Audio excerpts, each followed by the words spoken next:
Okay, so today we're going to be doing a screen replacement on a MacBook Pro. This is the A1706 model. This happens to have the touch bar as opposed to the A1708, which does not. Hopefully you can see that there. It's an A1706. So this particular screen has lines going through it, so we're going to be swapping out the LCD assembly. Start that off. We're going to want to make sure that the laptop's off, obviously, and flip it upside down. The bottom screws on this use a special Pentalobe P5 bit, so we have an iFixit kit that happens to have this. It's a bit of a difficult one to come by. It's not typically found in your everyday kit, but as you can see there, so you'll need a P5 Pentalobe screwdriver bit, and for this laptop we have 6 screws total. We have 2 at the top left here. Those 2 are longer, so make sure you organize your screws. We like to use a magnet like this that will hold the screws on. And at the bottom here we have the remaining 4 screws. These ones are all the same size, so we can group these together. And just like that.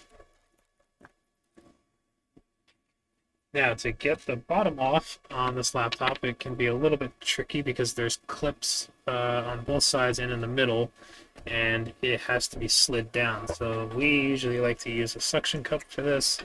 Just suction cup on one side. You can do this without a suction cup, but it definitely makes it a lot easier to do it with one. Then you're going to want to use a guitar pick or a similar pry tool. We like to use guitar picks here, just like this. You just lift up, and you can see it's kind of lifting up on the edge there. Just stick the guitar pick in, probably a quarter of an inch or so, and you should hear some clicks as you work around the laptop while the clips themselves separate, just like that. That little clip there.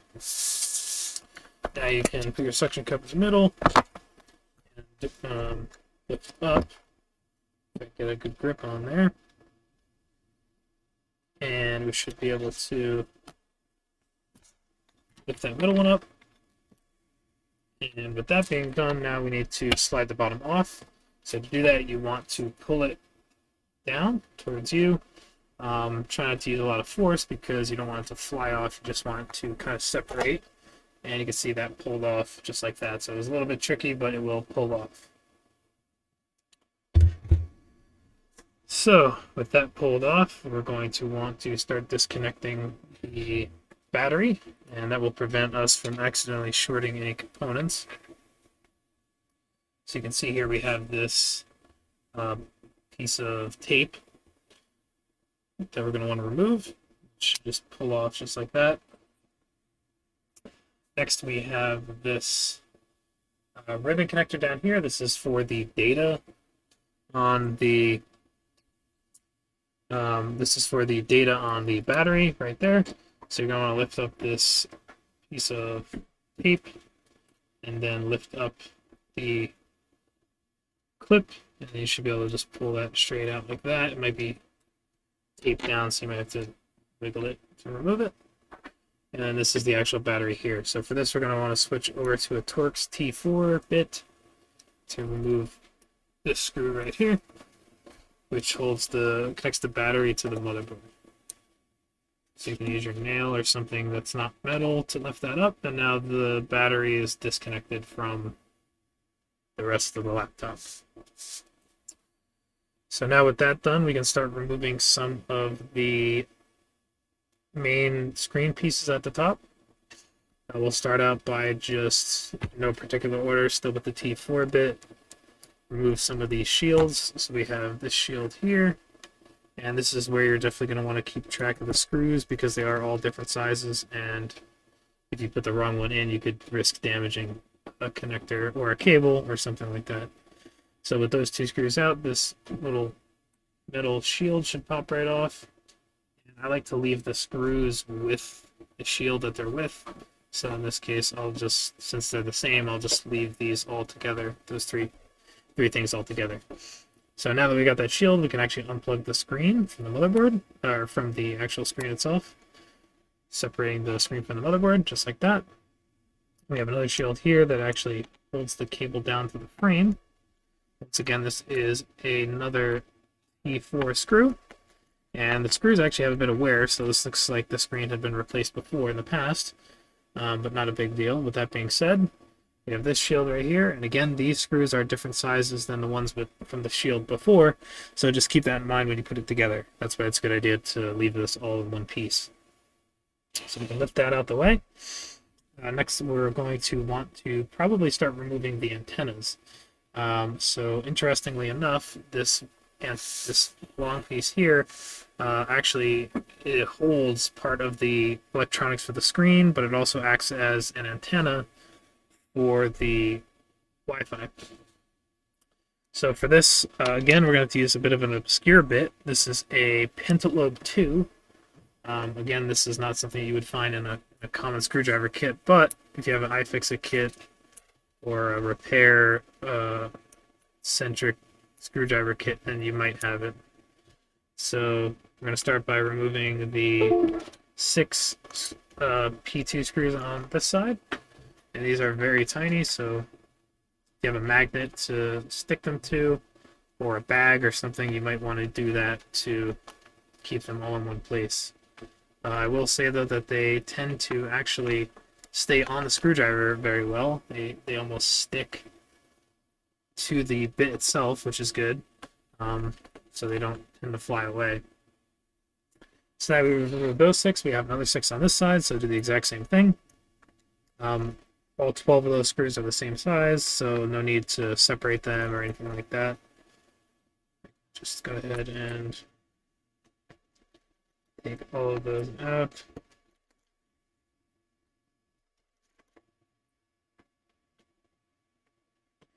And just like that, we have all 12 removed. And now we can do the next part. So we're going to switch back to our T4 bit, and we will go ahead and probably remove this screw right here, which holds the screen electronic board to the antenna bar. And actually, typically there'll be another screw here, but it looks like whoever worked on it in the past might have lost that screw. But usually you would have a screw here and here. For whatever reason, this doesn't have it. I'm not sure why. Next, we're going to want to remove the hinge covers. You can use your T4 for this as well. These 2 screws are the same. They should come out, and this little cover should pull out. Now, it's a good idea to remember when you put these back in, they kind of have like a lip on them. So when you put them back in, you want to make sure you do it at an angle so that it sits underneath the aluminum of the chassis there. And then we have another one on this side, same exact thing. Same exact screws, same exact size. So we'll just take that out and put those all together off to the side, just like that. That has now given us access to the actual hinges that hold the screen in, but before we do that, we're going to have to remove the antenna bar. Now to do that, we're going to have to remove these 4 screws that hold the, these are like springs that hold the ribbon cables in, so we'll remove those. And these screws are quite a bit longer than the rest, so once again, keep that in mind. This is just one of those things that when you do so many of them, you kind of just remember where all the screws go. But still a good idea to keep track of them nonetheless. So with that done, we will remove these 2 screws right here, which hold the ribbon cable down to the electronic board as well. And put that off the side right there. Now you can see this board should kind of just pull right out. You know, don't try to yank on it because it's still connected to the screen, obviously, but it should just kind of be free floating at this point. If it's not, then you probably need to remove another screw. Now we can remove the antenna bar, so to do that, we'll just kind of lift it out Now, I do believe that there is a little bit of tape or adhesive on there, so just kind of be gentle with it because it is metal, so it will bend. But if you just kind of flex it a little bit, it should start to come out. Now, keep in mind that the antennas are still connected to the actual machine, so we're going to need to disconnect those, which are these three antennas right here. Hopefully I can zoom in so you can see a tiny bit better. And those are those right here. So we're going to need to remove those. Take a pry tool, whatever you have, and you should be able to just pop those up. It should pop right up like that. And now those are removed. Now, once again, you should be able to kind of work with that antenna bar to kind of get that pulled out of the laptop.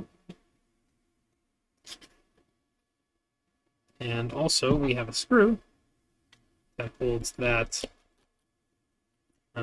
antenna wires to the motherboard.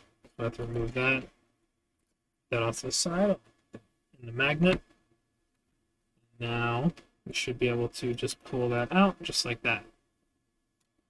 So that's pretty much the last major important step, other than removing the hinges. So this will pretty much complete taking the screen out. So last but not least, we'll remove those hinge screws. So we have 1, 2, 3 here and 1, 2, 3 here. And with those out, we should be able to remove the screen completely from the computer. So generally recommended to only remove 2 screws from each side. So I'll do that now. And the reason why we want to do that is because we still want to be able to open the screen so it'll come out at a straight angle, especially this one particularly because everything is bent on it for whatever reason. So now we have 1 screw on each side for the hinges. I'll open it about 90 degrees, just like this.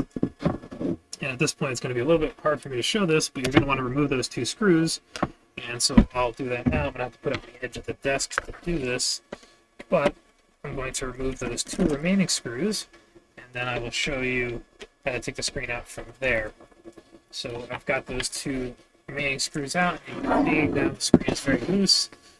So to remove it, you're just going to want to basically lift it like so, and you should be able to work with it to get the LCD away from the rest of the computer, just like that. So we'll put that screen off to the side and we'll grab our new screen. Now the new screen, you're going to want to make sure that you have the hinges extended so that it's at a 90-degree angle with the LCD. Just like this. So basically the same way that the old screen came out, you're going to want to make sure the new screen goes in the same way. And so now we're going to want to put this screen in, so make sure that all the cables are held up. And the reason why you want to do this is because if you don't, you can accidentally end up having the cables on the wrong side. So just make sure, you know, that these cables are all up. And now we're going to want to do, pretty much instead of taking it out like we just did, we want to put this one in. So to do that, we'll just kind of lay it in there like that, like so. And it might take a little bit of work to get it to sit in. It usually does. But you should be able to get it to sit into the laptop, and I might need 2 hands to do this. But wiggle it in, should be able to get it in just like that. So you can see I wiggled it in there, and now it's underneath the metal piece. So at this point, you're going to want to use your fingers to push down on the hinges so that you can close the screen on the laptop. This is a little bit tricky, and it might require quite a bit of force, but you're going to want to be able to shut the screen. Again, make sure that all these cables are above and not trapped in between the keyboard and the LCD. And now I have that on there just like that. Now we can put those hinge screws back in. Again, only put 2 in for now, and don't make them super tight because this will allow us to be able to adjust to make sure that it's sitting in evenly. So I'll just put 2 in on each side for those hinge screws, those bigger hinge screws. And there we go. And now you're going to want to make sure that the case actually lines up. So just make sure that this edge lines on the screen lines up with the edge on the keyboard. In this case, it does, and it does quite well. So we could put the rest of the hinge screws in. If it did not, then you can loosen these hinge screws, and it will allow you to shift and kind of rotate very slightly the the LCD. So we can do that now. Screw that in there. And now we can start putting back in the actual antenna. So this, once again, is a little bit tricky because it goes underneath the heatsink. So when you put this in, group all of these together, and you should be able to push this through on the hole that is in between right there. That's where the antennas go in. So I'll do that. Push all three of the antennas through underneath the motherboard. And you might need a pair of tweezers to be able to actually pull them out from the other side, but I'll try to do it now. And let's see if I can manage to do this on camera. Let's see. Get the 3 in. Just like that, and you can see how it is coming through on the other side. So you can keep pushing that through. Kind of, I have to wiggle them a bit, but it should start coming through. Just like that. And you might need a pair of tweezers to actually pull them out. So I'll use my pair of tweezers to pull the antenna wires out so it's not hitting against the motherboard. That, and we have the small one in there as well.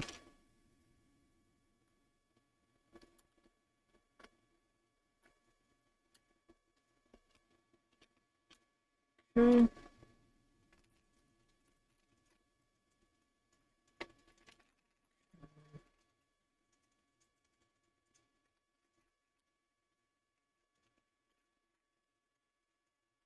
Let's see, should be able to get this to go in. It is a little bit finicky, so I'm just going to keep that in mind when you're doing this job. You might have to straighten out the wires so that way they'll come through on the other side without bumping into anything. Okay, so 1, 2, and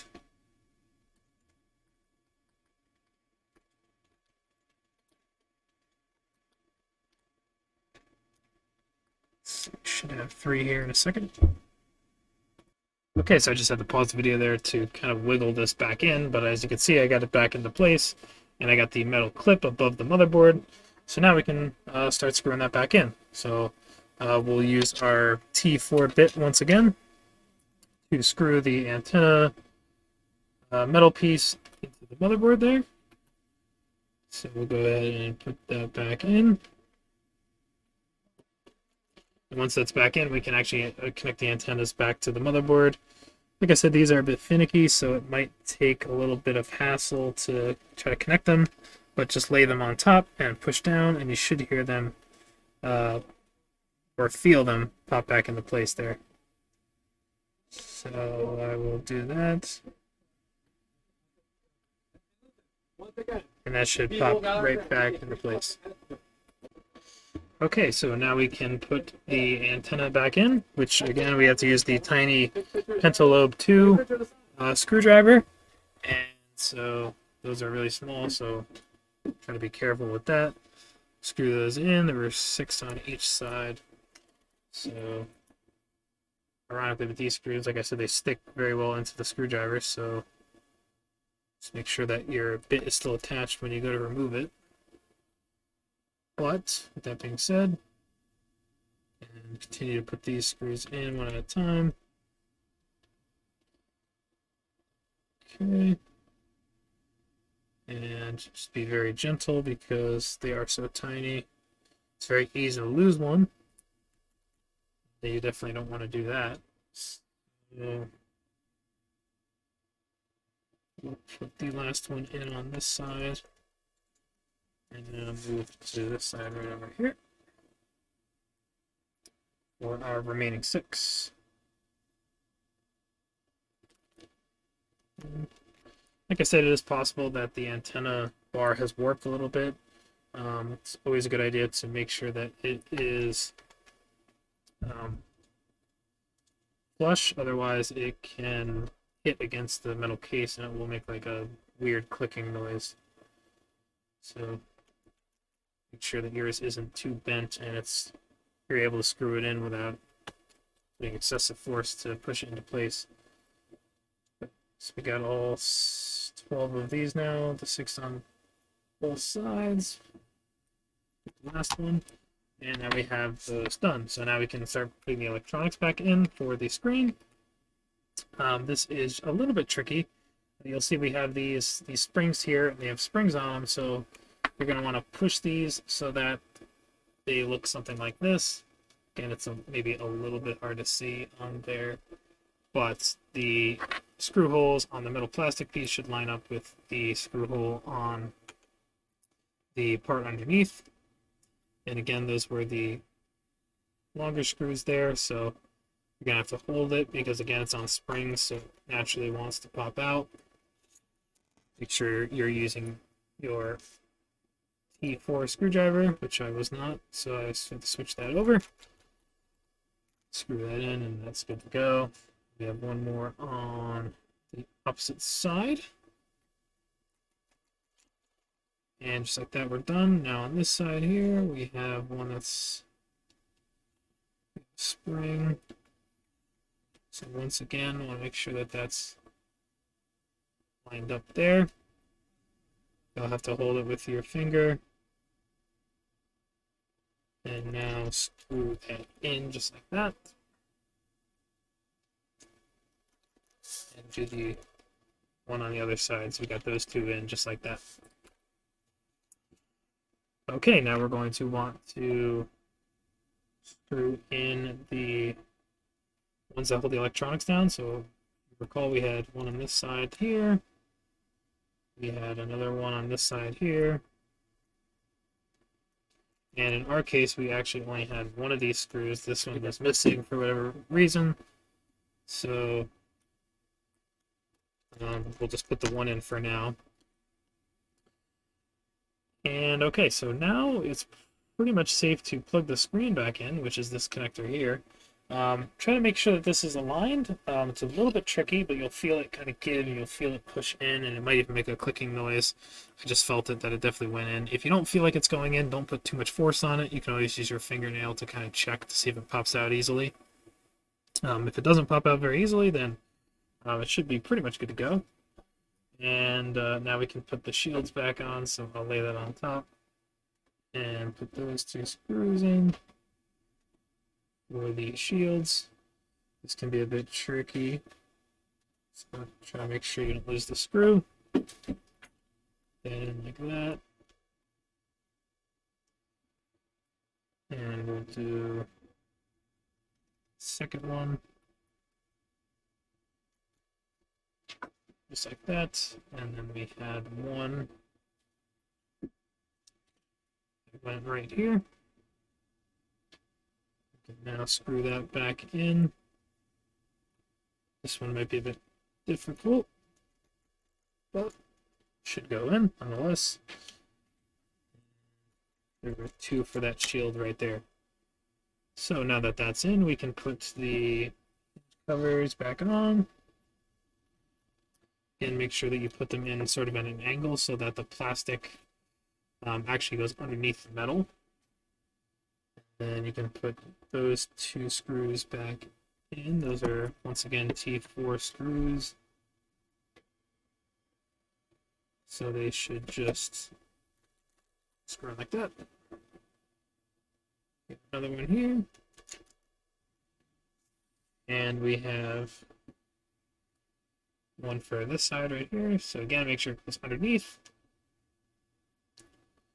Once that's done, you can put those two hinge screws in.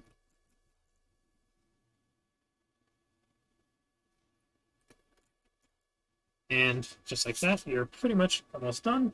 All you got to do is connect the battery and test it, and then we should be good to go. So to do that, we're going to want to grab this big screw here that was used to connect the battery. Push this back down and screw that in. That will now be powering the motherboard. And then all that's left is connect the battery data cable, which is just a flex connector. So slide that back in like that, and then push down on the tab. And with that being said, then you can just put on this plastic cover there and put the bottom on the laptop. At this point, it's probably a good idea to test it before you put all the bottom screws in. So we will go ahead and do that. We'll also replace this missing screw that the laptop was missing, and then it will be all set. So that was how to replace the LCD assembly on a Apple MacBook Pro. This was the 1706 model, and if you have any questions, feel free to leave it in the comments. Don't forget to check out our other videos and subscribe if you would like to see more.